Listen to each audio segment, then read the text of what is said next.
أعوذ بالله من الشيطان الرجيم يا أيها الذين آمنوا اتقوا الله ولتنظر نفس ما قدمت لغد واتقوا الله إن الله خبير بما تعملون. Bismillahirrahmanirrahim. Assalamualaikum warahmatullahi wabarakatuh. Innal hamdalillah nahmaduhu wa nasta'inuhu wa nastaghfiruh wa na'udzu billahi min shururi anfusina wa sayyiati a'malina. Man yahdihillahu fala mudilla lahu wa man yudlil fala hadiya lahu. Wa asyhadu an la ilaha illallah rabbi wahdahu la syarika lahu wa asyhadu anna Muhammadan 'abduhu wa rasuluh. يا أيها الذين آمنوا اتقوا الله حق تقاته ولا تموتن إلا وأنتم مسلمون. يا أيها الناس اتقوا ربكم الذي خلقكم من نفس واحدة وخلق منها زوجها وبث منهما رجالا كثيرا ونساء واتقوا الله الذي تساءلون به والأرحام إن الله كان عليكم رقيبا. يا أيها الذين آمنوا اتقوا الله وقولوا قولا سديدا يصلح لكم أعمالكم ويغفر لكم ذنوبكم ومن يطع الله ورسوله فقد فاز فوزا عظيما. اعلموا فإن أصدق الحديث كتاب الله وخير الهدي هدي محمد صلى الله عليه وسلم وشر الأمور محدثاتها وكل محدثة بدعة وكل بدعة ضلالة وكل ضلالة في النار. أما بعد. Alhamdulillah wa syukrulillah, ibu-ibu yang dimuliakan oleh Allah, di pagi yang berbahagia ini Allah subhanahu wa ta'ala kembali memberikan kenikmatan dan kesempatan kepada kita untuk dapat duduk di dalam majlis ilmu, menambah khazanah keilmuan kita yang insyaallah dapat kita manfaatkan untuk meningkatkan kualitas ibadah kita kepada Allah subhanahu wa ta'ala. Dan insyaallah pada kesempatan kali ini kita akan melanjutkan pembahasan kita berkenaan dengan adab dan akhlak. Dan hari ini ibu-ibu yang dimuliakan oleh Allah Subhanahu wa taala, kita sampai ke pembahasan berkenaan dengan adab makan dan minum. Satu rutinitas yang setiap hari kita laksanakan, bahkan lebih dari satu kali di setiap harinya, pagi, siang dan malam, minimal seseorang makan 3 kali di setiap harinya. Belum lagi minum yang mungkin lebih dari 3 kali dia lakukan. Satu rutinitas yang cukup sering dilakukan oleh seorang hamba. Ternyata syariat Islam yang mulia ini telah mengatur bagaimana adab seseorang ketika dia makan dan minum. Syariat Islam yang sangat luar biasa, menyeluruh bahkan kepada perkara-perkara yang menjadi satu rutinitas dalam kehidupan sehari-hari telah diatur di dalam Islam.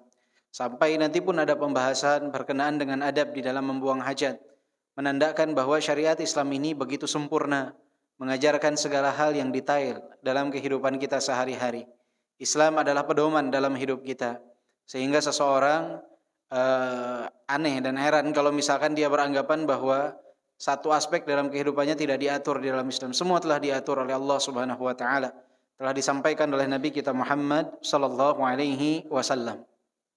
Dan berkenaan dengan adab makan dan minum, ibu-ibu sekalian, dapat dibagi menjadi 3 bagian secara umum, yaitu adab sebelum dia makan dan minum, yang kedua adalah adab di saat dia makan dan minum, dan yang ketiga adalah adab setelah dia makan dan minum. Jadi ada adabnya sebelum, di saat, dan setelah. Pembagian ini akan lebih mudah bagi kita untuk mengetahui secara detail berkenaan dengan hal tersebut. Jadi ada adab sebelum makan, ada adab di saat sedang makan, dan ada adab setelah makan. Hal ini insyaallah semoga dapat kita betul-betul laksanakan dan praktekkan dalam kehidupan kita, sehingga setiap kita memasukkan makanan ke dalam mulut kita bernilai pahala di sisi Allah Subhanahu wa taala. Yang pertama ibu-ibu adalah adab sebelum makan. Adab sebelum makan ini memiliki beberapa poin. Yang pertama adalah adab yang harus dilakukan seseorang sebelum makan. Dia harus memilih untuk mendapatkan makanan dan minuman yang halal. Jadi yang pertama, sebelum dia makan dan minum, dia harus perhatikan apakah makanan dan minuman yang dia makan ini halal atau tidak. Karena Allah Subhanahu wa taala berfirman di dalam Al-Qur'an surat Al-Baqarah ayat 172, "Ya ayyuhalladzina amanu kulu min thayyibati ma razaqnakum." Wahai orang-orang yang beriman, makanlah di antara rizki-rizki yang baik yang telah kami berikan kepadamu. Jadi dalam surat Al-Baqarah ayat 172 ini kita tidak diperbolehkan untuk makan sembarangan. Tetapi harus memperhatikan apakah makanan yang kita makan itu halal atau tidak. Minuman yang kita minum itu halal atau tidak. Dan perhatian ini tidak hanya kepada zat dari makanan dan minuman tersebut saja. Tetapi juga harus memperhatikan aspek bagaimana cara mendapatkan makanan dan minuman itu. Karena banyak makanan dan minuman yang dijauhi oleh kaum muslimin ketika mereka tahu bahwa makanan dan minuman tersebut mengandung zat yang haram. Kaum muslimin mayoritas menghindarinya. Seperti mohon maaf daging babi. Kaum muslimin tidak ada yang memakannya mayoritas. Kenapa? Karena mereka tahu zatnya haram untuk dimakan. Begitupun daging dari hewan-hewan yang lainnya.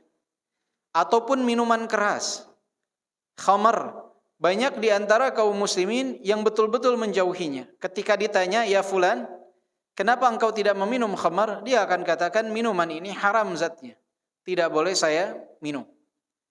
Kepedulian atas keharaman makanan dan minuman dari sisi zat itu sangat besar dari kaum muslimin. Mereka begitu fokus untuk meninggalkan perkara itu. Tapi di sisi yang lain, banyak yang tidak peduli ketika mereka mendapatkan makanan yang secara zatnya halal, tapi cara mendapatkannya dari jalan yang haram. Banyak yang tidak peduli tentang hal tersebut. Banyak yang acuh tak acuh tentang hal tersebut. Dia dapatkan uangnya dari hasil mencuri, dari hasil menipu, dari hasil sogokan, dari hasil korupsi. Dia dapatkan makanan dan minuman tersebut walaupun zatnya halal, tetapi dari cara yang haram. Dan mayoritas kaum muslimin tidak mempedulikan tentang hal ini. Ini yang sangat disayangkan. Padahal makanan dan minuman itu dapat menjadi haram bukan hanya berdasarkan zatnya, tetapi juga cara mendapatkannya pun sangat berpengaruh. Maka ibu-ibu yang dimuliakan oleh Allah Subhanahu wa taala, seorang muslim dan muslimah harus sangat memperhatikan poin ini. Dia harus lihat apakah makanan ini halal atau tidak. Kemudian cara mendapatkannya halal atau tidak. Jangan sampai ibu-ibu senang ketika suami pulang ke rumah bawa makanan yang banyak. Kemudian ibu-ibu berpikir bahwa ini berdasarkan dari jalan yang halal dia dapatkan. Ternyata dari hasil korupsi yang dilakukan waliyadzubillah. Seorang istri harus dapat memperkirakan berapa sih pendapatan suaminya. Jangan sampai suaminya hanya bekerja di satu instansi pemerintahan misalkan, gajinya 10 juta per bulan, tapi tiap tahun dapat membelikan rumah untuk ibu-ibu sekalian. Setiap tahun bisa beli mobil baru. Setiap tahun bisa ajak keluarga besarnya berangkat umroh atau haji. Ini harus tanda tanya, dari mana suami saya dapatkan uang ini? Apakah dari usaha lain yang dia lakukan? Atau justru dari hasil korupsi? Dari hasil mengambil harta milik orang lain? Nah, seseorang harus jeli tentang hal tersebut. Jadi jangan hanya fokus kepada zat, tapi juga perhatikan bagaimana cara mendapatkan makanan dan minuman itu. Itu yang pertama yang harus diperhatikan. Adab seseorang sebelum makan dan minum, dia harus cek makanan dan minuman tersebut halalkah, dan makanan dan minuman tersebut didapatkan dari jalan yang halalkah. Maka setelah dia pastikan, dia baru dapat memakan makanan tersebut. Itu poin yang pertama yang harus dilakukan. Adab makan dan minum sebelum makan.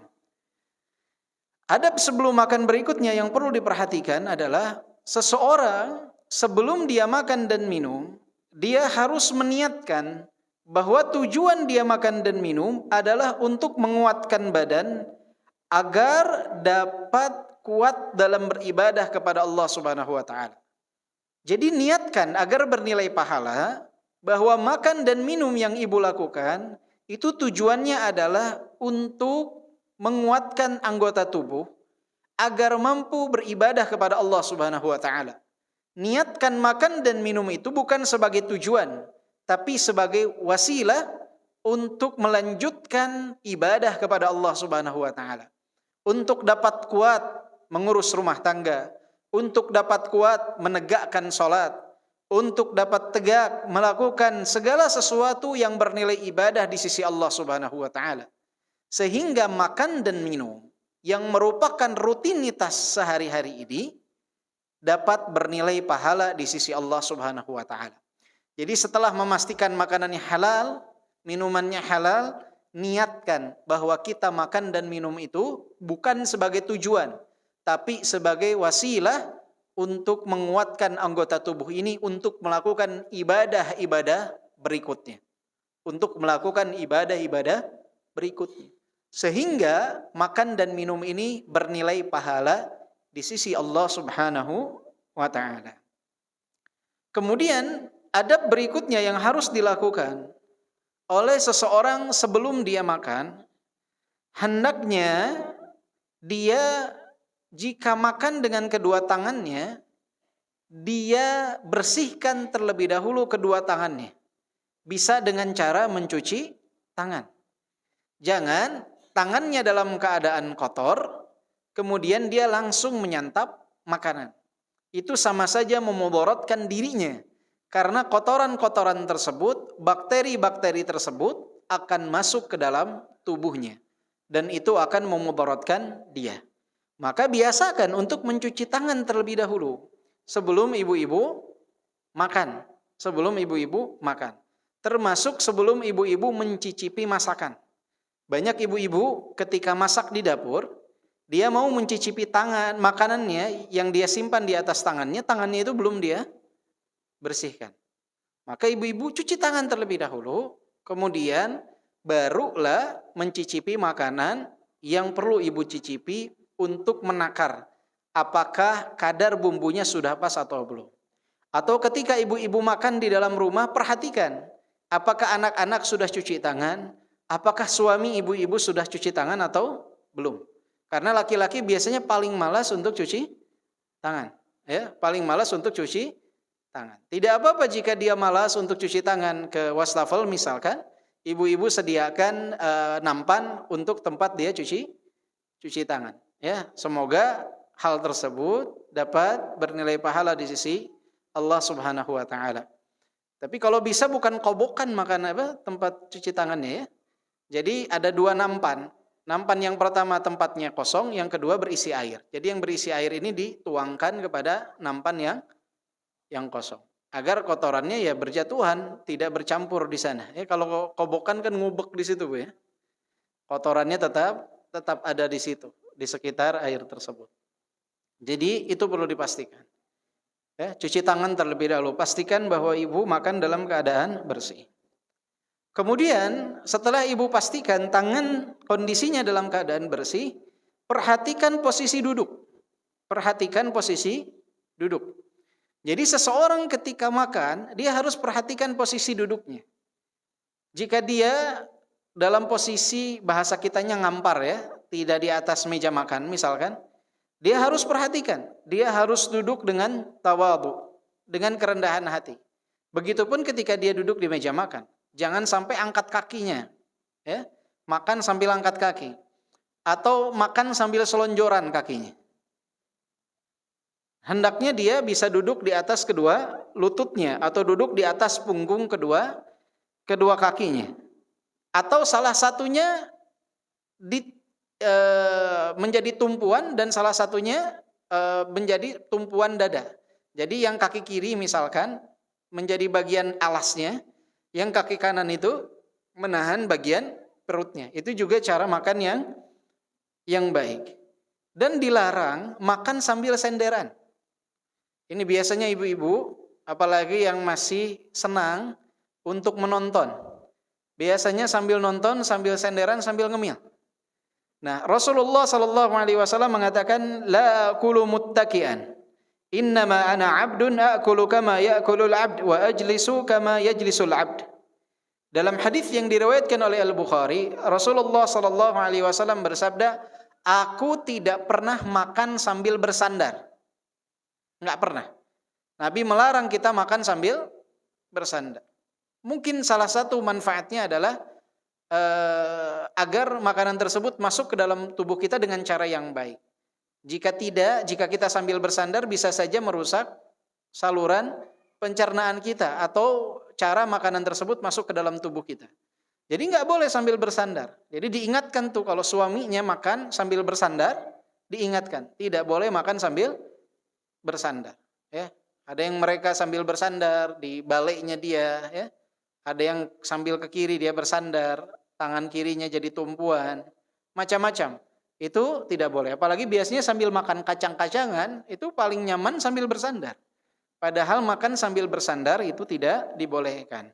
Karena Rasulullah pun mengatakan, aku hanyalah seorang hamba, aku makan sebagaimana layaknya seorang hamba makan, dan aku pun duduk sebagaimana selayaknya seorang hamba duduk. Bahkan di zaman dahulu itu sebagai simbol kesombongan, makan sambil bersandar. Karena biasanya dilakukan oleh pemuka-pemuka kaum yang mereka makan sambil bersandar. Seorang muslim harus penuh ketawaduan, kerendahan hati ketika dia sedang makan.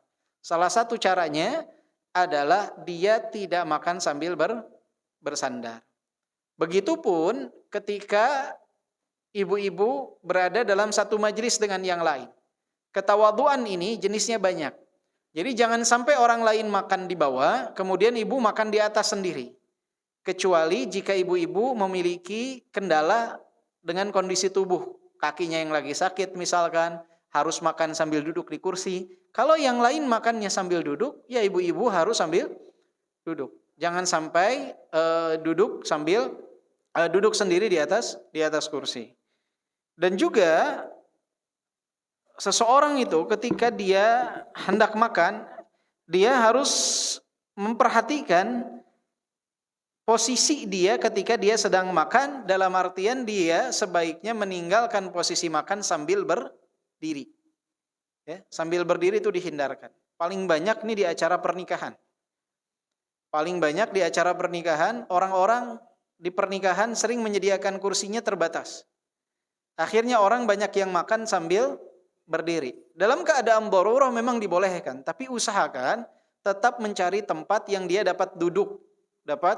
Walaupun perlu menanti, perlu menunggu. Jangan sampai makan sambil berdiri, minum sambil berdiri. Dalam keadaan darurah memang dibolehkan, akan tetapi selayaknya seorang muslim memperhatikan hal tersebut. Menghilangkan muru'ah seseorang. Kewibawaan seseorang itu jatuh ketika dia makan dan minum sambil berdiri ketika tidak ada keperluan. Jadi tidak nyaman untuk dilihat. Ya, sebaiknya dia makan dan minum sambil duduk. Dia cari posisi menunggu sampai makan sambil duduk. Ya, tidak sambil berdiri. Kemudian juga seseorang ketika dia hendak makan dan minum, sebelum dia makan dan minum, jangan sampai dia mencela makanan yang ada di hadapannya. Dia harus ridha terhadap makanan yang ada. Harus qanaah terhadap makanan yang ada.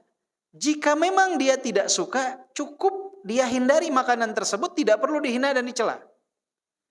Karena disebutkan dari hadis Abu Hurairah, ma'aba Rasulullah sallallahu alaihi wasallam ta'aman qat.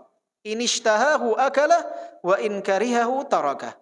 Nabi itu tidak pernah sedikit pun mencela makanan. Jika Nabi suka, Nabi makan. Jika Nabi tidak suka, Nabi tinggalkan. Jangan dicela. Terlebih lagi di zaman sekarang orang mencela tapi sambil dimakan. Tempe lagi tapi dia sambil makan. Sudah dicela, dimakan. Ya. Dia suka sama tempe, makan. Enggak suka, tinggalkan. Dia suka sama ikan asin, makan. Enggak suka, tinggalkan. Jadi jangan mencela. Jangan mencela. Nah, ibu-ibu ini bisa jadi satu dalil yang ibu-ibu hafalkan nih. Jadi ketika ibu-ibu masak, ada anak atau suami yang mau mencela makanan yang ibu masak, sampaikan hadis ini. Rasulullah tidak pernah mencela makanan. Jika suka dimakan, jika tidak suka ditinggalkan. Nah, ini yang harus dicontoh. Jangan mencela. Jadi kita suka makan, nggak suka tinggalkan. Nggak perlu mencela, saya nggak suka ini, saya nggak suka ini apaan? Ini apaan? Bau dan lain sebagainya. Jangan. Suka makan, nggak suka sudah. Kadang kan kalau kita makanan itu biasanya kan seperti prasmanan kalau di pernikahan atau acara undangan, atau di rumah biasanya di meja makan dihamparkan makanan, ada beberapa menu yang kita suka kita makan, yang nggak suka tidak perlu untuk mencela. Ya. Tidak semua suka kepada semua makanan, jadi nggak harus juga semua dimakan. Contohnya Nabi Muhammad SAW nggak semua juga dimakan oleh Nabi. Kata Abu Hurairah, jika Nabi suka Nabi makan, jika tidak Nabi tinggalkan. Jadi ada kecondongan seseorang itu tidak suka kepada satu jenis makanan, dua jenis makanan, tidak masalah. Asalkan jangan sampai dia mencela. Itu yang dilarang mencelanya, bukan ketidaksukaannya terhadap makanan. Jadi yang dilarang adalah celaannya terhadap makanan. Ya. Jadi kadang apalagi kalau seseorang yang dia berasal dari daerah yang berbeda, datang ke satu daerah makanannya tidak familiar dengan dia. Itu di awal-awal bisa saja dia tidak suka. Tapi tidak suka ini bisa saja karena kita melihat zahirnya, kita belum mencoba dan mencicipi. Akhirnya ketika sudah mencicipi, bisa saja kita senang. Ya. Dulu itu di Yaman, orang-orang Indonesia itu paling suka makan ceker ayam. Kenapa? Karena orang Yaman, ceker itu dibuang oleh dia. Tidak dimakan. Jadi ceker ini bisa didapatkan dalam keadaan gratis. Termasuk juga kepala ikan. Kepala ikan di sana tidak makan. Mereka potong kepalanya. Orang Indonesia senang nih, kepala ikan dan ceker ayam itu gratis. Mereka berlomba memakannya. Orang Yaman banyak yang merasa jijik melihatnya. Kok ceker ayam dimasak? Kok ceker ayam dimakan? Ada di antara mereka yang berani mencoba. Ketika mereka mencoba, mereka ketagihan justru. Ternyata ceker ayam itu enak. Kata mereka ceker ayam itu enak. Ya, kenapa? Karena mereka baru mencoba. Ya, jadi nggak perlu mencela. Bisa saja kita tidak suka itu bukan karena nggak enaknya makanan tersebut, tapi mungkin karena kita belum terbiasa, lidah kita belum terbiasa atau kita belum pernah mencoba makanan itu. Kemudian juga ada seseorang yang perlu diperhatikan sebelum dia makan, hendaknya makan bersama-sama dengan orang lain. Terutama di dalam rumah itu antara suami, istri, anak-anak tuh makan bareng-bareng. Itu quality time keluarga tuh di situ. Jadi ibu-ibu usahakan yang namanya sarapan tuh bareng, makan siang itu bareng kalau memang ada di rumah, makan malam itu bareng. Jangan dibiasakan makan masing-masing. Jangan dibiasakan makan masing-masing. Suami ibu itu bukan makan di warteg, ibu suguhkan, ibu tinggalkan. Iya, kalau cari yang bisa masak banyak. Yang suami cari itu yang menemani dia makan. Karena makan itu momentum yang sangat luar biasa. Quality time keluarga itu di saat jam makan. Itu usahakan untuk terus bersama tuh. Minimal sarapan pagi dan makan malam itu bareng-bareng. Keluarga semua kumpul, anaknya panggil yang di kamar makan. Jangan dibiasakan makanan itu ada di meja makan, masing-masing ngambil sendiri, makan sendiri. Itu adalah kebiasaan yang tidak baik. Makan bareng-bareng. Ingat tuh. Ingat baik-baik bahwa suami ibu itu bukan makan di warteg. Kalau di warteg dia disuguhkan, ditinggalkan. Ibu-ibu makan di rumah. Temani suami ketika sedang makan. Itu salah satu adab seorang istri. Menemani suami di saat sedang makan. Karena Rasulullah SAW bersabda, "Ijtami'u ala ta'amikum yubarik lakum fih." Berkumpullah kalian dalam menyantap makanan kalian. Karena di dalam makan bersama itu akan memberikan keberkahan kepada kalian. Jadi bukan pada makan masing-masing, makan bersama. Sebelum berangkat kerja, anak-anak itu makan bareng. Ibu bikinkan teh, bikinkan makanan, makan bareng. Kalau di Sunda kan dikenal istilahnya nyanet ya. Bareng-bareng tuh, pagi. Ya, usahakan kumpul tuh. Baru nanti suami kerja, anak ke sekolah, ya. Kemudian kalau siang mungkin di tempat kerja atau di sekolah masing-masing makannya malam itu kumpul makan bareng. Karena keberkahan itu ada di sana, dalam kebersamaan, khususnya ketika sedang makan. Enggak seberapa lama, setengah jam mungkin. Kalau makannya ba'da Isya kumpul makan bareng. Panggil anak-anak, handphonenya ambil semua. Jangan sambil makan, sambil anak main handphone. Handphonenya kumpulkan semua makan, ngobrol di sana. Ya, perbincangkan tentang hari-hari yang melelahkan dari tadi pagi. Mungkin ada kisah-kisah anak, peristiwa-peristiwa yang terjadi kepada anak yang perlu untuk kita perhatikan dalam momentum tersebut. Cerita-cerita mereka, atau suami kita mungkin mau berkeluh kesah, atau mau kasih nasihat, itu momentum terbaiknya adalah di saat sedang makan. Jadi usahakan untuk bersama. Ya, jadi kedepannya nih mulai hari ini malam, ibu masakan, makan bareng semua. Menunya tidak perlu mewah. Mau hanya mie rebus, mau hanya tempe, tahu, itu nikmat, sudah luar biasa. Ya, alhamdulillah. Jadi usahakan untuk makan bersama.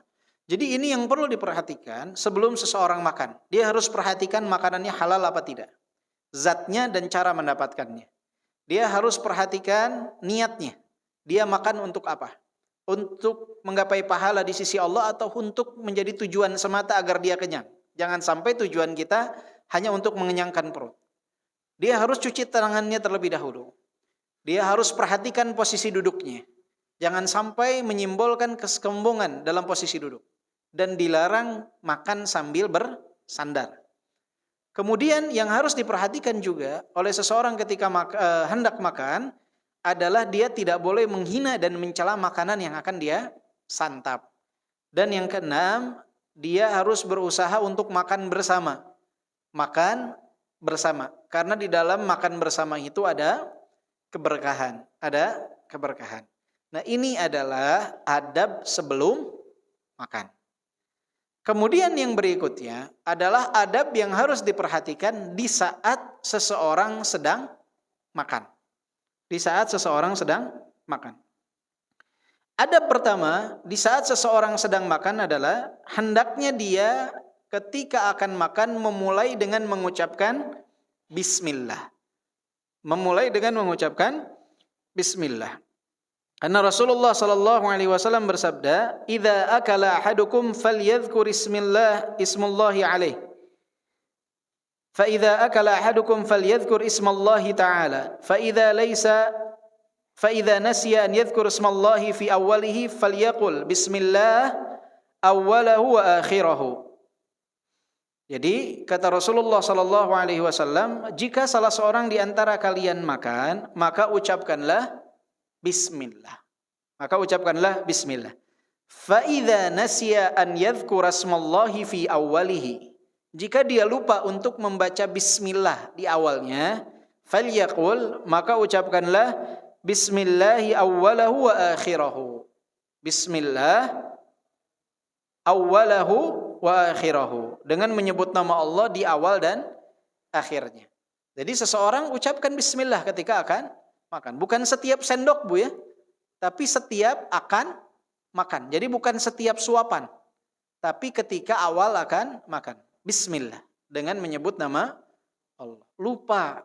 Tadi Bu saya bilang bismillah belum? Belum. Maka bacalah bismillahi awwalahu wa akhirahu. Artinya dengan menyebut nama Allah di awal dan di akhir. Jadi usahakan tuh. Baca bismillah. Ketika akan makan. Baca bismillah. Bismillah atau bismillahirrahmanirrahim. Bismillah, ya. Cukup membaca bismillah. Cukup membaca bismillah. Kemudian yang berikutnya adalah itu di saat makan dia baca bismillah. Setelah makannya dia harus memuji Allah Subhanahu wa taala dengan mengucapkan alhamdulillah. Mengucapkan alhamdulillah. Atau dia juga bisa berdoa alhamdulillahilladzi at'amani hadza wa razaqanihi min ghairi haulin minni wala quwwah. Alhamdulillahilladzi at'amani hadza wa razaqanihi min ghairi haulin minni wala quwwah. Alhamdulillah, segala puji bagi Allah Subhanahu wa taala. At'amani hadza. Alhamdulillahilladzi at'amani hadza, yang telah mengaruniakan rizki, memberikan makanan ini kepadaku. Wa razaqanihi, dan yang telah memberikan rizki kepadaku. Min ghairi haulin minni wala quwwah, tanpa daya dan kekuatanku. Jadi seseorang ketika selesai makan, dia baca Alhamdulillahilladzi at'amani hadza wa razaqanihi min ghairi haulin minni wala quwwah. Segala puji bagi Allah yang telah memberikan makanan ini kepadaku dan memberikan rizki ini kepadaku tanpa daya dan kekuatanku. Jadi kita bisa makan makanan tersebut bukan karena uang yang ada di kantong kita, bukan karena keahlian kita dalam memasak, bukan karena kepandaian kita, bukan, tapi karena Allah yang memberikan rizki kepada kita. Ada orang yang makanan itu tinggal dia suapkan, sudah ada di tangan dia. Tiba-tiba kesenggol sama anaknya, jatuh makanan tersebut. Bukan rizki dia tuh, padahal sudah akan dia suap makanan tersebut. Jadi seseorang harus memuji Allah bahwa kita bisa makan ini karena keutamaan dari siapa? Dari Allah. Bukan karena keahlian kita, bukan karena ibu-ibu jago masak, bukan. Tapi karena nikmat dan karunia dari Allah Subhanahu wa taala. Jadi ketika mulai makannya baca bismillah, ketika selesai makannya baca Alhamdulillahilladzi at'amani hadza wa razaqanihi min ghairi haulin minni wala quwwah. Enggak hafal, udah ngafalin berapa bulan enggak hafal-hafal misalkan. Ya minimal baca alhamdulillah. Ya, minimal baca alhamdulillah. Kemudian yang juga dianjurkan ketika sedang makan, itu usahakan makan dengan 3 jari. Makan dengan 3 jari. Jadi kalau ibu-ibu makan, makanan yang bisa dipegang, usahakan utamakan dengan 3 jari. Kenapa dengan 3 jari? Agar mengontrol asupan makanan yang masuk ke dalam mulut. Jangan segini makanannya, 3 jari. Kenapa? Biar jumlah makanannya itu tidak terlalu banyak yang masuk ke dalam mulut. Ya, dikasih jeda bagian tubuh dalam itu untuk mengelola makanan itu. Karena Rasulullah SAW bersabda dalam menyedikitkan makanan itu, Rasulullah SAW bersabda, "Ya ghulam sammillah wa kul biyaminik wa kul mimma yalik." Jadi diusahakan dengan 3 jari, kemudian juga dengan tangan kanan, dan mengambil makanan yang berada di daerah dia. Jadi kata Rasulullah, "Wahai ghulam, makanlah dengan tangan kananmu, ucapkanlah bismillah. Makanlah dengan tangan kananmu dan makanlah apa yang menjadi bagian dari sisimu." Jadi kadang kalau ibu-ibu makan di nampan tuh, sistem makanan Arab, makan yang ada di bagian ibu-ibu. Jangan terbang tangannya ke seberang, ke bagian nasinya orang lain. Makan yang ada di bagian kita. Makan yang ada di bagian kita. Makan yang ada di bagian kita. Nah, ini sistem ketika makan dalam satu nampan. Tapi sistem makan kita sekarang menunya berbeda-beda kan? Iya, menunya berbeda-beda. Kalau misalkan ada menu tersebut dekat dengan ibu, jangan ambil menu yang sama di tempat yang jauh. Ya, jangan mengambil menu yang sama di tempat itu, makan yang ini aja yang ada. Misalkan ada 2 piring ayam goreng di sini dan di seberang, nggak usah ngambil yang dari seberang. Saya suka pahanya, saya ngambil yang seberang aja. Makan yang ada di bagian dekat dengan kita. Ya.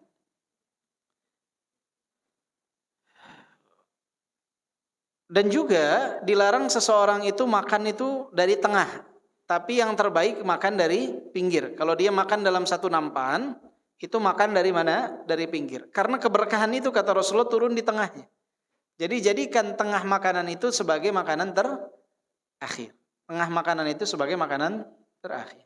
Ya, jika kita makan dalam satu nampan bersama-sama, tuh usahakan dari pinggir baru terakhir di tengah. Karena kata Rasulullah keberkahan itu turun di mana?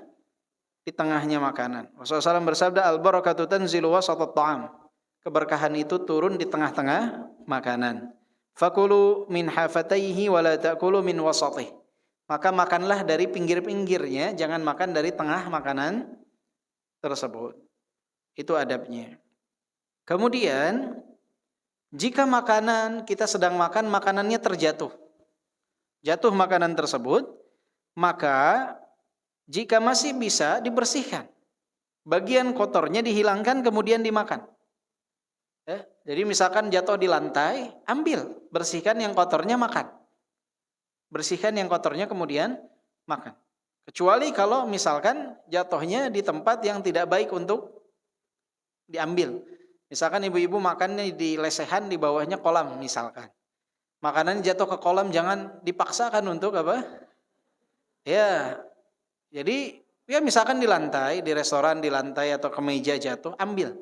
Jangan gengsi untuk mengambil. Bersihkan kemudian makan. Karena Rasulullah SAW bersabda, "Idza saqatat min ahadikum al-luqmah falyumit ma kana biha min adza, thumma liya'kulaha wa la yad'aha lisyaitan." Apabila ada sesuap makanan dari salah seorang kalian yang terjatuh, maka hendaklah dia membersihkan bagian yang kotor. Kemudian makanannya tersebut dia makan, jangan meninggalkannya untuk syaitan. Jangan, yang makan syaitan tuh. Makanan masih baik, hanya tinggal dibersihkan sedikit, makan. Istilah kitanya ada belum 5 menit. Ya. Istilah kitanya belum 5 menit makan. Sebetulnya nggak ada batasan waktunya berapa menit, yang jelas makanan tersebut jatuh, bersihkan kotorannya, makan. Ya, kotoran tersebut makan. Jangan sampai ditinggalkan untuk syaitan. Kemudian juga yang perlu diperhatikan ketika sedang makan, itu tidak boleh meniup makanan yang masih panas. Jadi makanan, minuman jangan ditiup, mau kopi, mau nasi, mau apapun itu tidak boleh ditiup. Sama juga minuman juga tidak boleh ditiup. Karena Rasulullah SAW mengatakan, disebutkan dari hadis Anas ibn Malik, kana yatanaffasu fi syarabi thalathan. Nabi SAW meneguk minuman itu tiga kali. Jadi Nabi itu tidak pernah bernafas sambil minum, tidak pernah menghembuskan udara ke dalam minuman. Beliau tuh kalau makan, izin ya saya contoh. Kalau minum itu, beliau baca bismillah, kemudian minumnya 3 tegukan. Nafas dulu, 2, 3. Jadi enggak nafas sambil minum, tapi nafasnya itu di luar minuman. Dan Nabi SAW disebutkan dari hadis Abu Sa'id Al-Khudri, naha 'anin nafkhi fi syurb. Nabi SAW melarang untuk meniup dalam gelas ketika sedang minum. Dan dari hadis Ibnu Abbas, naha an yutanaffas fil ina'i au yunfakha fihi. Nabi SAW melarang untuk menghirup udara di dalam gelas dan meniup di dalamnya. Jadi nggak boleh ditiupkan biar dingin. Tidak boleh ditiup biar dingin. Ini yang keluar dari mulut kita tuh ketika nafas apa? Apa yang keluar? CO2. Ketika menghirup, kita menghirup apa? Oksigen. Ketika mengeluarkan, apa yang kita keluarkan? Penyakit gak? Penyakit. Ya, itu secara medisnya. Tapi kalau secara dalilnya ya dari Nabi SAW, Nabi melarang. Jadi jangan ditiup-tiup makanan tersebut. Ya. Ibu-ibu makan bakso, ini panas, jangan ditiup-tiup. Biarkan saja, nanti juga akan mendingin. Ya, tidak boleh ditiup-tiup. Kemudian juga yang perlu diperhatikan ketika seseorang sedang makan, hindarkan diri dari kenyang yang melampaui batas. Jadi kalau makan itu jangan terlalu kenyang, ya. Sampai jalan aja susah. Dia makan, Masya Allah, tabarakallah. Jangan. Makan secukupnya. Makan sebelum kenyang. Ya. Karena Rasulullah SAW bersabda, ma mala'a adami wi'a syarran min batnihi hasbu ibni adam luqaymat yuqimna sulbah fa in lam yaf'al fa thuluthun li ta'amihi wa thuluthun li syarabihi wa thuluthun li nafasihi. Tidak ada bejana yang diisi oleh manusia yang lebih buruk daripada perutnya. Cukuplah baginya memakan beberapa suapan sekedar dapat menegakkan tulang punggungnya. Artinya dia makan ya untuk dia survive, tetap hidup gitu. Untuk dia kuat. Jika tidak, maka ia cukup makan itu sepertiga, perutnya itu diisi oleh makanannya. Sepertiga diisi oleh minumannya. Dan sepertiga lagi sisakan untuk dia bernafas. Sisakan untuk bernafas.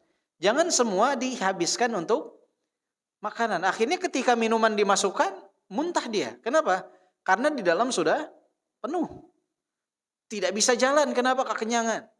Sering lihat kan orang yang kekenyangan dia nggak bisa jalan. Kenapa? Nggak ada tempat bagi dia bernafas. Diisi penuh dengan makanan. Ya, diisi penuh dengan makanan. Ya, makan pertama nasi. Beres nasi dia makan bakso. Dalam satu waktu tuh.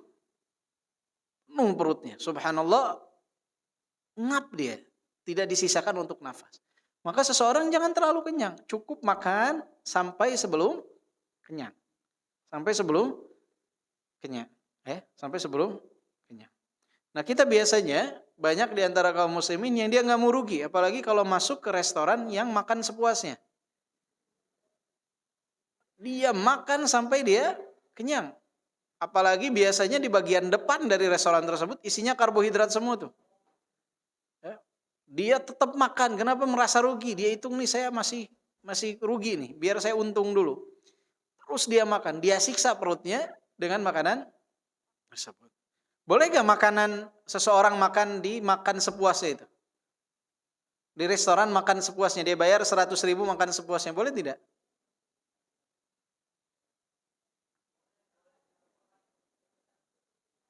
Ada gharar gak di dalamnya?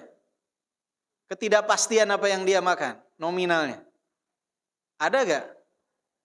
Ada. Dia bayar 100.000, dia belum tahu apa yang dia beli, apa yang akan dia makan. Boleh gak berarti? Kalau makan, saya mau tanya nih, kalau makan dengan sistem yang ada ghararnya boleh gak? Gharar itu terbagi dua. Ada gharar khafi, ada gharar yang jelas. Ghararnya khafif, jadi ringan. Ada gharar yang berat. Gharar yang ringan ini, yang dalam keseharian itu sering terjadi. Dan ini sulit untuk dihindari. Contohnya, ibu-ibu beli rumah. Ibu ketika beli rumah, lihat rumah itu secara zahir kan? Ibu tahu gak pondasinya seperti apa kondisinya? Tidak. Ini masuknya gharar khafi. Yang seperti ini dibolehkan. Atau seseorang masuk ke kamar mandi. Bayar kamar mandi 2.000. Tahu gak berapa jumlah air yang dipakai? Ada yang pakai airnya 10 gayung. Ada yang pakai airnya 5 gayung. Beda-beda tidak? Beda-beda. Tapi ini disebutnya gharar khafi. Atau khafif. Kenapa? Karena ghararnya tersebut tidak terlalu besar. Dalam artian dapat ditakar lah, kurang lebih. Kurang lebih sekian. Sama seperti ibu-ibu sewa catering. Makanan. Dia tanya berapa porsi kan? Ibu-ibu bilang buat 100 pack, 100 orang. Dia sediakan makanan prasmanan kan? Kira-kira makan si satu orang tuh sama gak semuanya? Beda. Tapi ini disebutnya gharar yang ringan. Karena apa? Ada takaran kurang lebihnya. Dan ini sama yang berlaku di makan sepuasnya. Di restoran makan sepuasnya. Pihak restoran tuh udah menakar. Kurang lebih manusia makan ya segitulah sedangnya. Kata para ulama ini dibolehkan. Kecuali jika orang yang kadar makannya di luar kewajaran. Jadi dia harus bilang dulu ke restoran ini saya makan luar batas kewajaran nih. Porsi saya beda sendiri. Nah, kalau misalkan diperbolehkan tidak masalah. Yang tidak boleh itu adalah gharar yang jelas. Contohnya, ibu-ibu bilang, Bu, saya jual tuh burung yang ada di langit sana ke ibu. Itu jelas gharar di sana. Karena belum tentu tuh burung bisa turun. Ya, belum tentu tuh burung bisa turun. Belum tentu burung tersebut bisa tertangkap. Jadi kalau ada gharar, tapi ghararnya ini masih ringan, itu tidak masalah. Seperti tadi, dimakan sepuasnya. Di restoran makan sepuasnya. Sama seperti beli rumah, seseorang nggak tahu tuh pondasi di dalamnya seperti apa, dia nggak tahu. Atau dia ke tempat kamar mandi, dia bayar 5.000, itu penggunaan airnya di sana pasti ada gharar. Ada yang pakai airnya banyak, bisa 1 bak mungkin dia habiskan. Ada yang cuma 3 gayung, ada yang 2 gayung. Maka yang seperti ini diperbolehkan, tidak masalah. Ya, tidak masalah. Ini yang dimaafkan dalam bentuk jual beli yang ada ghararnya dengan nisbah yang tidak besar, dengan nisbah yang tidak besar. Sama seperti ibu-ibu.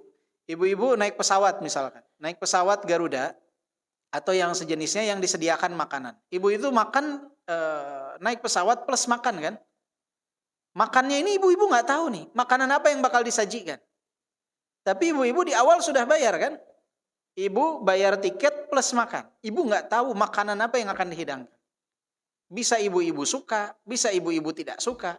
Bisa dimakan semuanya, bisa tidak dimakan semuanya.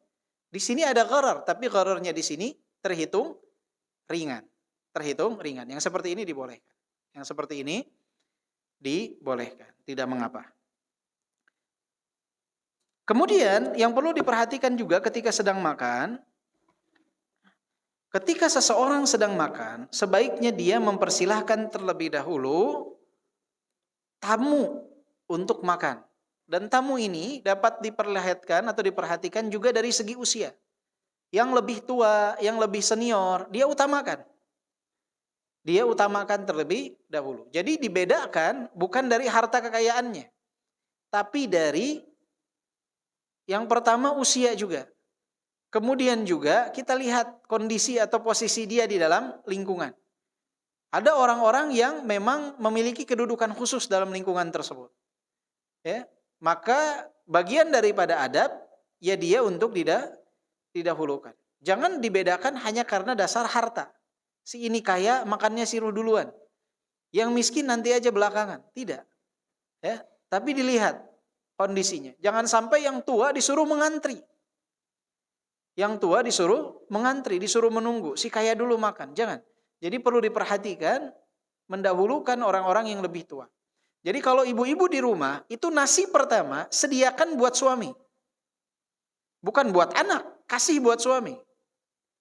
Kalau ibu-ibu makan bareng dalam keluarga, ya, dalam keluarga, ada mertua misalkan, ayah mertua, bilang ke suami izin, nasi pertama buat mertua terlebih dahulu, sebagai bentuk penghargaan kepada mertua tersebut.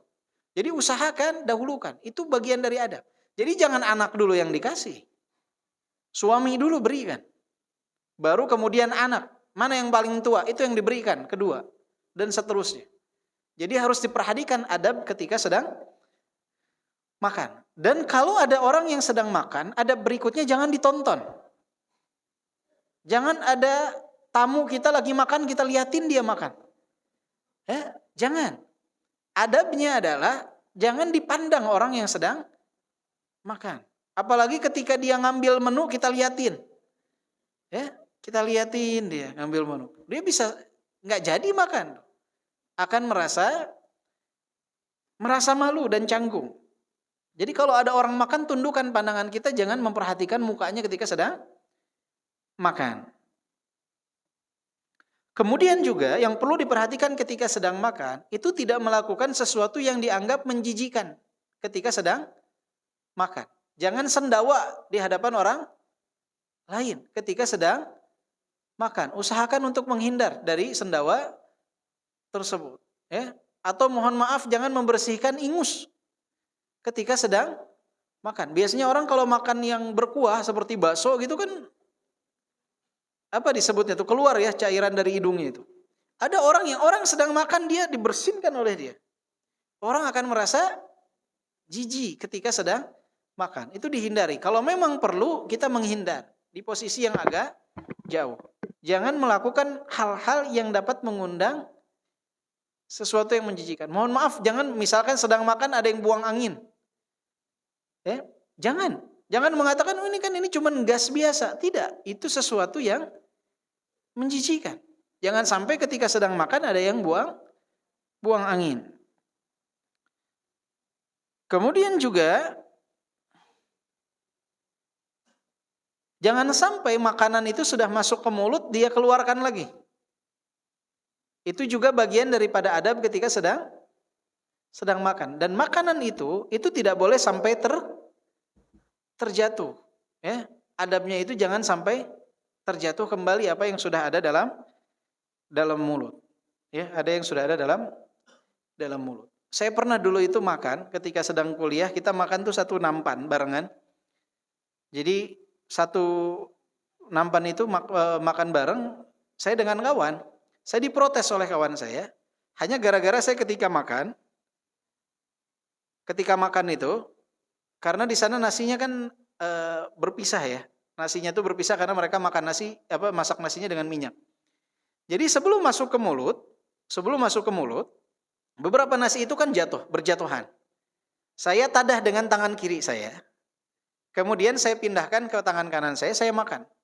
Saya diprotes. Kata dia, itu harusnya nggak boleh, biarin aja jatuh. Kata saya, nggak bisa, ini belum masuk ke mulut saya, masih di luar. Kecuali masuk ke mulut ya nggak mungkin saya makan lagi. Ini jatuh sebelum masuk ke mulut, saya pindahkan, saya makan dengan tangan kanan. Kata dia, enggak. Itu tidak beradab, kata dia.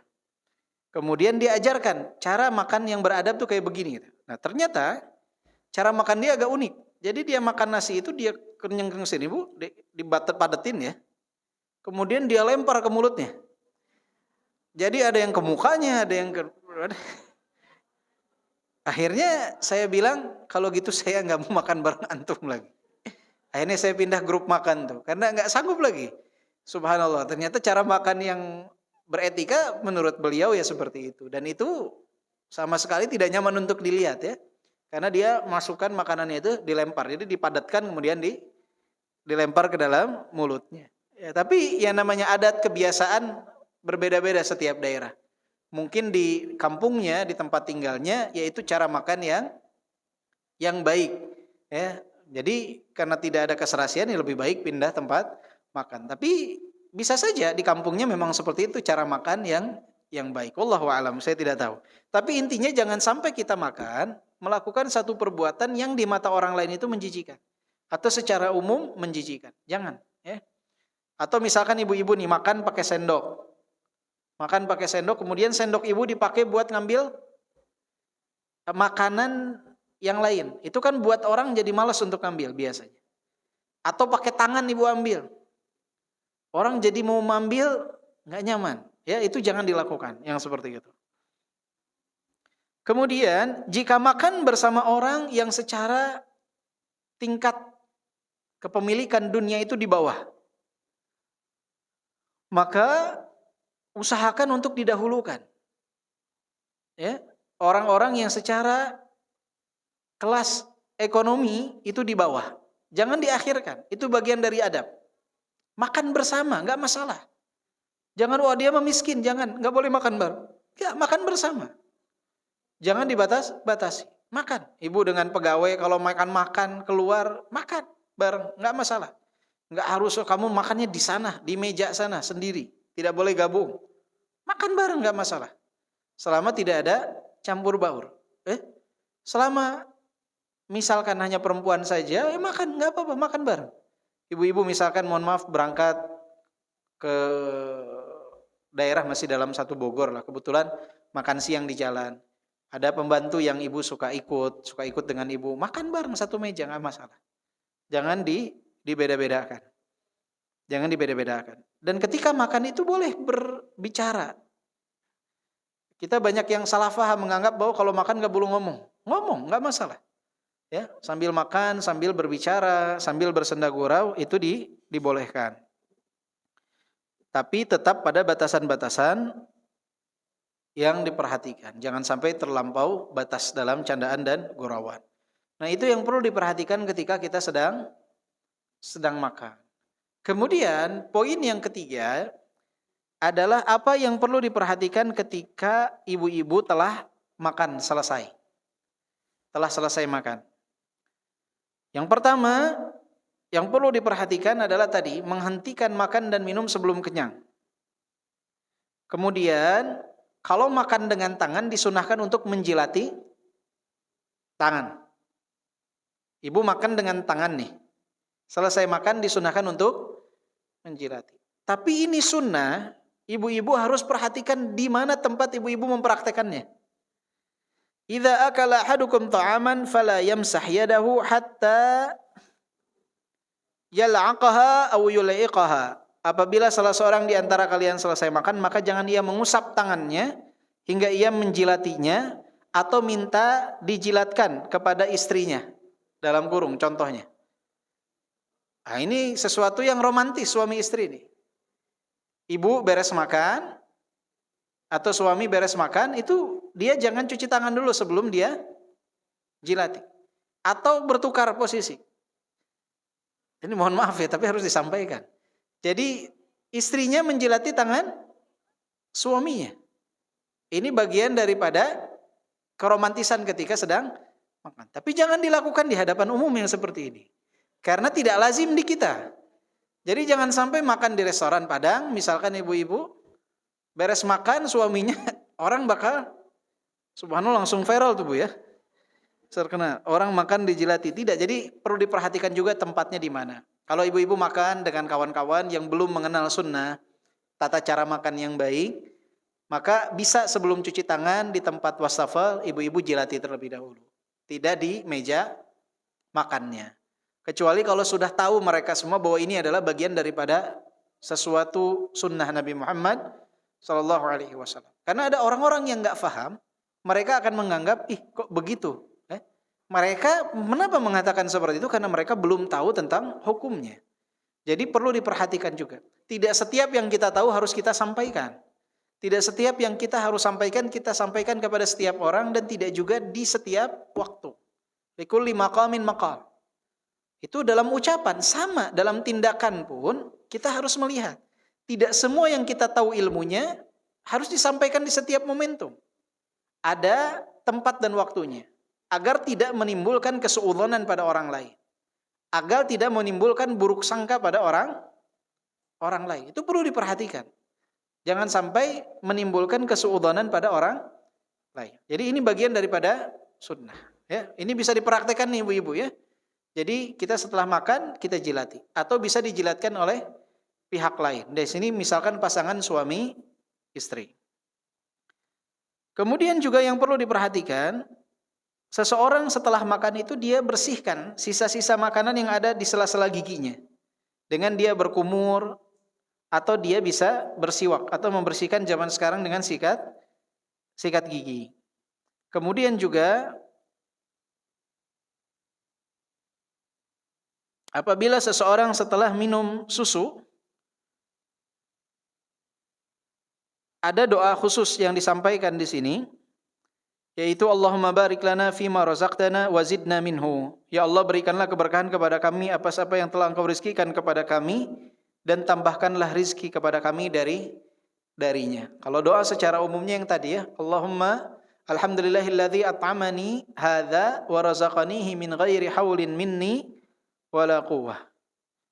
Jika seseorang berbuka puasa di rumah orang lain, makan saat berbuka puasa, maka ada doa khususnya, yaitu afthara indakum as-saimun wa akala ta'amakum al-abrar wa sallat alaikumul malaikah. Telah berbuka di rumah kalian orang-orang yang berpuasa, telah makan makanan kalian orang-orang yang baik, dan semoga para malaikat bersalawat berdoa untuk kalian.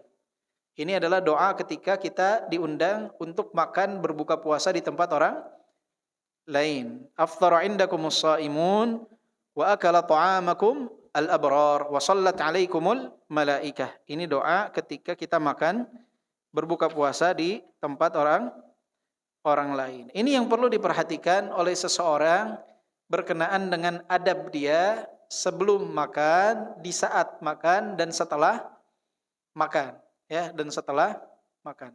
Jadi jangan sampai adab-adab ini kita terlantarkan.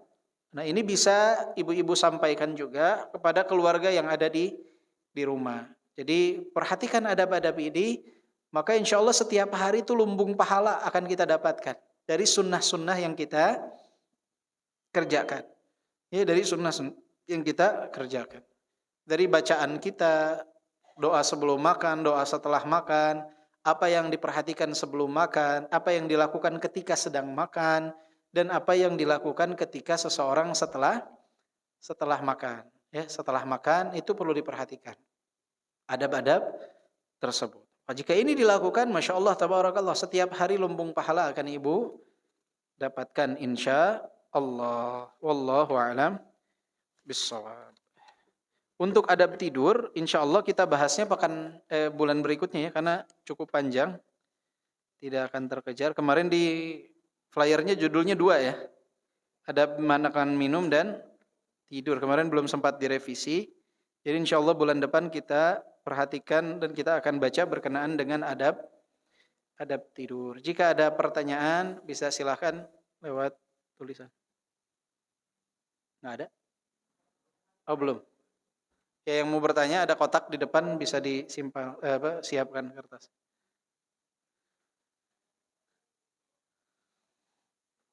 Boleh berkenaan adab makan dan minum atau mungkin ada pertanyaan lain yang perlu ditanyakan? Silakan.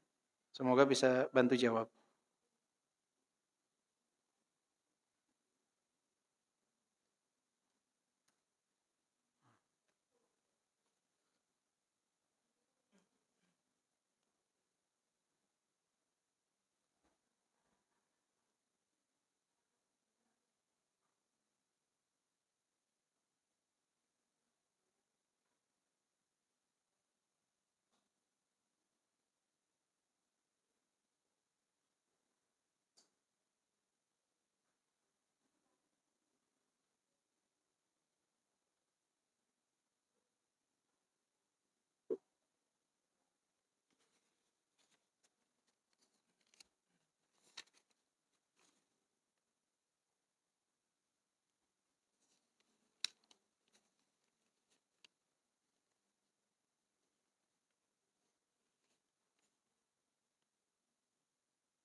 Ini ada yang bertanya, apakah kita harus menanyakan warung yang kita beli makanannya seperti apakah potongan hewan di rumah?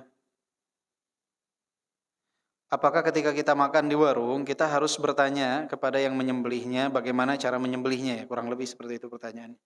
Karena ana tahu dari dosen ana kalau kebanyakan warung tidak menyembelih ayam dari bukan rumah potong hewan, sehingga menjadi was-was sekarang. Jadi kalau kita tinggal di mayoritas kaum muslimin seperti di sini di Kota Bogor, maka kembali kepada hukum asalnya. Tidak perlu kita tanyakan. Sedangkan ibu-ibu beli ayam nih motongnya gimana? Di mana motongnya? Gimana cara motongnya? Baca bismillah enggak? Enggak perlu. Ya? Tidak perlu. Beli bakso, ini dagingnya daging apa nih? Selama di sana tertera halal daging ayam, daging kambing, bismillah. Jadi tidak perlu takalluf dengan menanyakan bagaimana cara memotongnya. Kecuali jika kita sudah tahu pasti bahwa di tempat itu tidak dipotong secara syar'i. Tapi kalau secara umum tidak perlu kita tanyakan. Karena Nabi ketika diundang makan di zaman dahulu, Nabi tidak pernah bertanya, nih makanannya halal gak? Dipotongnya seperti apa? Nabi gak pernah bertanya, nih potongnya seperti apa? Tidak. Maka itulah gunanya kita membaca bismillah di awal. Kecuali jika ibu-ibu tinggal di daerah yang mayoritasnya para penyembelih berhala. Misalkan ibu-ibu tinggal di Bali, di mayoritasnya orang-orang Hindu. Maka ibu-ibu harus selektif di sana. Jadi tidak makan kecuali tempat yang dipastikan memang makanan tersebut halal. Ya, makanan tersebut halal.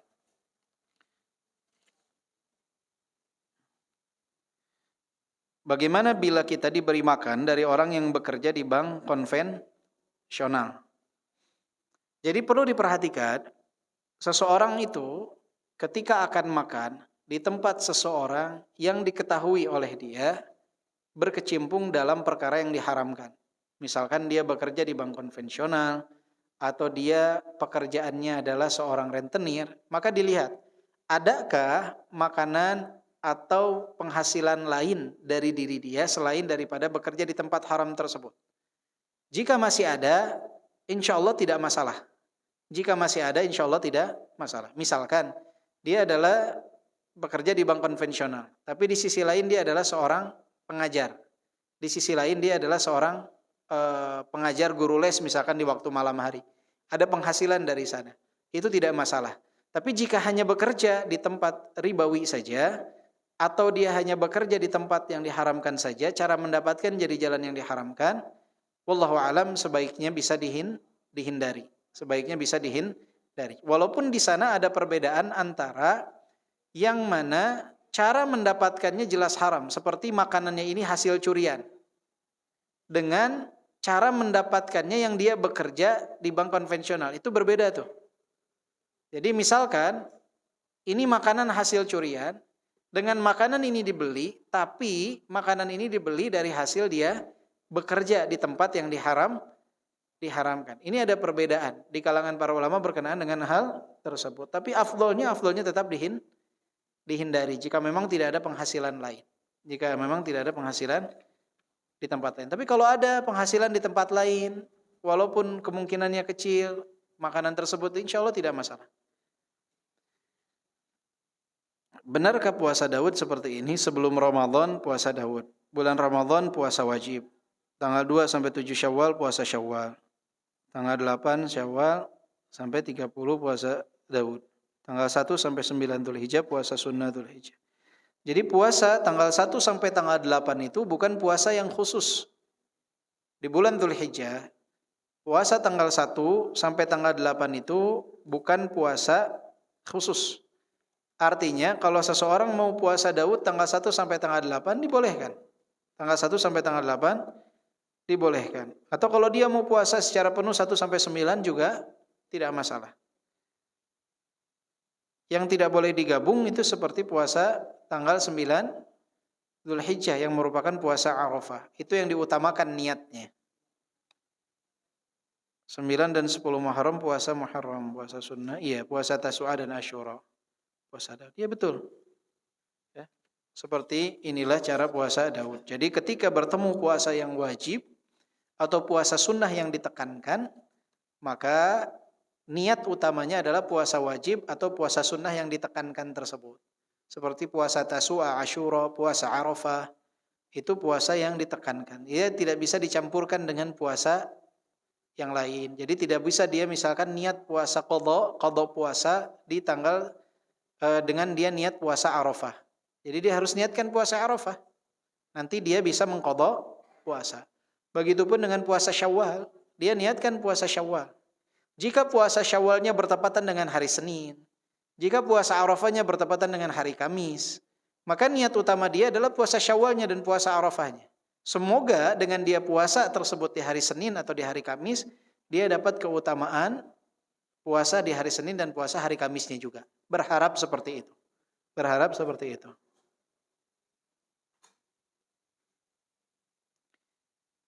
Bagaimana hukumnya kalau kita makan di tempat yang ada makanan halal maupun haramnya dalam satu resto? Misal di restoran Jepang, ada yang menggunakan kecap asin haram, ada yang tidak. Yang seperti ini yang bercampur, ibu-ibu sekalian, kita nggak tahu kadang-kala nampannya itu dipakai berbarengan dia memasak. Jadi yang seperti ini sebaiknya dihindari.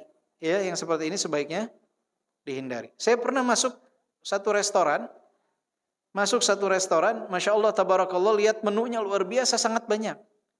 Tiba-tiba di ujung dari prasmanannya ada menu, mohon maaf, daging babi. Itu yang tadinya nafsu sangat tinggi, akhirnya tidak. Ngambil roti yang memang sudah dibungkus, yang bukan dimasak di sana, saya ambil, kemudian keluar dari restoran tersebut. Jadi jangan sampai kita menenggelamkan diri kita dalam perkara yang penuh dengan syubhat. Kalau memang kita ragu, tinggalkan. Seperti ini nih restoran yang campur halal dan haram, sebaiknya ditinggalkan. Sebaiknya ditinggalkan. Masih banyak restoran lain yang enak. Ya. Masih banyak juga restoran Jepang yang memang dijamin halal daripada kita makan di tempat yang meragukan. Tapi di Indonesia ini Masya Allah, tabarakallah, banyak restoran yang tidak mendapatkan label halal MUI penuh, dan yang paling banyaknya juga wanita berkerudung kan. Wanita berkerudung. Tapi di Indonesia masih mending. Di Indonesia itu masih mending, dengan mudah seseorang itu dapat melihat makanan halal dan haram. Kalau di Malaysia itu lebih banyak lagi makanan yang, karena jumlah yang tidak beragama Islamnya kan lebih banyak di sana, itu Masya Allah, tidak seperti di Indonesia ya. Tapi di sana orang-orang sering memberitahu, kelihatan nih Islami dikasih tahu ini ada haramnya, jangan makan di sini. Makanan yang dikasih dari acara ulang tahun atau acara kebidahan, ini boleh dimakan tidak? Jika kita belum menerimanya, artinya makanan tersebut dikirim, kita yang nerima. Kemudian dia tahu atau dia kasih tahu ini makanan ulang tahun, ya. Maka yang terbaik bagi kita adalah menolaknya. Yang terbaik bagi kita menolak dengan cara yang baik. Namun jika qadarullah makanan tersebut sudah sampai ke rumah, kita nggak tahu, tiba-tiba kita pulang, dikasih tahu sama yang jaga rumah, Bu, tadi ada kiriman makanan, entah ulang tahun, entah acara yang lain, atau acara kebidahan yang dilakukan, bolehkah kita makan? Ya, makanannya halal, makanannya tidak berubah menjadi haram. Zat makanannya ini adalah halal. Jadi bukan berarti banyak di antara kita yang akhirnya dibuang ke tempat sampah, jangan. Atau dikasihkan ke orang lain. Kalau dia berpendapat itu haram, ya sama aja mau dikasihkan orang lain atau dia makan sendiri. Yang terbaik, yang seperti ini tetap makan. Jika ada kesempatan kita menasihati orangnya, nasihati. Jika belum terima, sebaiknya ditolak. Sebagai bentuk pengingkaran kita terhadap kemungkaran yang dilakukan. Tapi jika makanan itu sudah ada di rumah, nggak mungkin untuk kita kembalikan, maka insya Allah tidak masalah untuk kita makan. Tidak masalah untuk kita makan. Karena makanan ini zatnya halal, kecuali jika makanannya mengandung zat yang haram. Makanan itu udah sampai di rumah, nggak masalah. Karena kalau kita buang pun dia juga nggak tahu, tidak ada bentuk pengingkarannya. Tapi jika belum sampai kita tolak, dia tahu ternyata ini adalah perbuatan mungkar yang dia lakukan. Bentuk penolakan kita pun dengan cara yang hikmah. Mohon maaf, saya tidak makan makanan ini dan itu. Ya, jadi dijelaskan alasannya dengan cara yang baik, dengan cara yang hikmah, dengan cara yang hikmah. Ya. Nah, saya punya tetangga itu tidak beragama Islam. Orang tuanya meninggal. Tiba-tiba di rumah saya dapat kiriman makanan tahlilan. Saya juga bingung. Dia tidak beragama Islam. Tapi ada makanan tahlilan 100 harian. Ternyata ada tahlilan versi non-Islam, ya. Jadi mereka pun mengadakan acara 100 harian. Sebelah rumah saya persis. Tidak beragama Islam. Jadi mereka itu mengadakan acara 100 harian. Ada acara 40 hari, acara 100 hari. Padahal tidak beragama Islam. Baru tahu saat itu, tiba-tiba dalam rumah sudah ada makanan. Sudah ada makanan itu. Jadi perlu diperhatikan kondisi zat makanannya. Jika dia kondisi zat makanannya ini halal, kemudian dari acara yang tidak dihalalkan, acara yang dilarang dalam syariat, maka jika makanan tersebut belum sampai, baiknya kita tolak. Jika makanan itu sudah ada dalam rumah, ada anggota keluarga yang menerimanya, tidak mungkin untuk kita kembalikan, enggak masalah insya Allah untuk dimakan. Tidak masalah untuk dimakan, karena makanan itu hukumnya halal. Wallahu a'lam bishawab. Udah enggak ada lagi?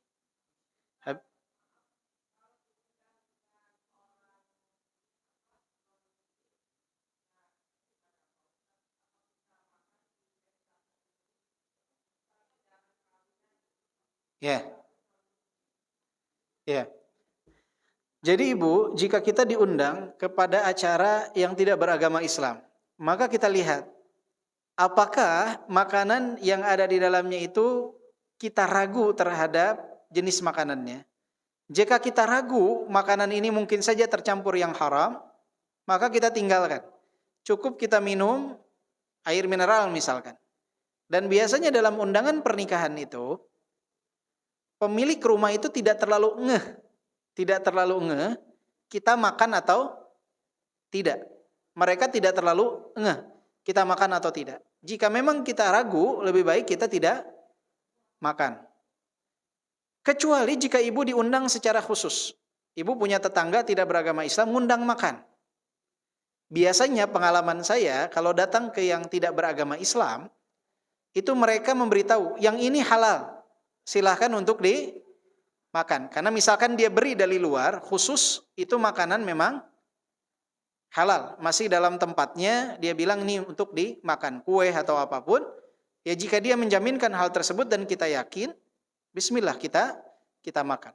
Tapi kalau kita ragu sebaiknya tidak makan. Terlebih lagi di undangan yang dia pun tidak melihat apakah kita makan atau tidak. Kita ragu nih, kita lihat menu-menunya, Masya Allah banyak menu-menu yang meragukan, sebaiknya kita tinggalkan. Tapi di lingkungan kita di Indonesia biasanya mereka sudah enggak, apalagi yang punya tamu mayoritasnya beragama Islam. Biasanya mereka memberitahukan mana-mana saja stan-stan yang memang di sana makanan halal. Stan-stan yang memang di sana makanan halal. Dan biasanya setiap stan itu perusahaan tersendiri yang tempat masaknya tidak bercampur dan lain sebagainya, itu insya Allah tidak masalah. Tapi jika kita ragu, ya nggak usah makan. Masih banyak makanan di tempat lain, insya Allah nggak akan kelaparan juga kita. Ya, jelas Bu?